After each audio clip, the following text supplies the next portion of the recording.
Hey there, Tad Arger from Marketing for Hippies, take 2, part 2 of the Staples series, and which nobody wanted, and yet here we are. So at least Staples doesn't have any staff anywhere, ever, so we won't be interrupted. This is a video about niching, and you know, I've heard people say, oh, I'm niching myself, and I want to make a distinction, niching yourself versus niching an offer.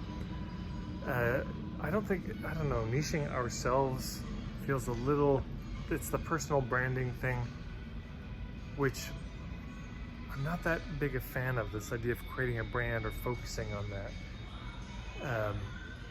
Trying to force how people see us personally, or imagining that the work is about us personally and making it so personal, making it so biographical. I would just lift up that there is a distinction. You can, I suppose, do the personal branding if you want, but there's a difference between niching an offer, niching a business, and niching yourself.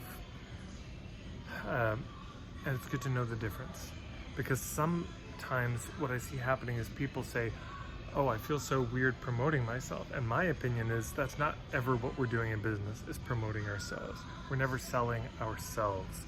We're just sharing ourselves, sharing our opinion. And when we start talking about niching ourselves, it's like, well, I get concerned that we're moving into that territory of I'm niching myself so that I can sell myself, so that because I can be the product, because that's what people are buying. People are buying me. They're not buying you. They really aren't buying you. They might like you, they might resonate with you, but what they're buying is a particular product. They're buying an aesthetic that you happen to deliver. They're buying a result, a solution to a problem, but they're not buying you. And here's the proof. If somebody else did it better, they would jump ship and go over there. You know, they'll be loyal to a certain degree based on the fact that they like you, you're a good person, you share values, but somebody else with the same values came up and has a better product, a better value proposition, and a better values proposition, they'll jump ship. So I think we get so torn up because we make it so personal. We talk about my worth. You know, I don't feel worth charging that much. Oh, you deserve it. You're worth it. Charge what you're worth. That framing makes it personal. And this is so hilariously impersonal. Again, we're never on stage trying to sell ourselves. They're gonna take you home? Gonna buy you? No.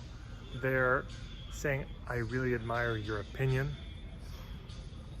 I like the way you see things. And if you got a product, I'd like to buy it. It's about that. It's not any more dramatic than this. It's not that profound. They're not, and you know, most of us are shy. Most human beings are very shy. And self-promotion is actually not our main thing. As human beings, we're terrible at self-promotion. That's just how it is. Welcome to being human.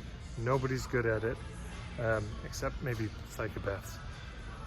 But basically nobody's good at self-promotion. What we're all good at, what human beings have a superpower for, is promoting other people, lifting up other people. So as soon as we start to think about niching ourselves and then selling ourselves based on this niche, I think inadvertently we've gone on this slippery slope to something that we're bad at as humans, that we don't feel good about, etc. So anyways, hopefully we'll never see another video on Staples again. But hopefully you can hear this. I'll have to listen back to these videos. But thanks for popping by. Thanks for subscribing to my videos.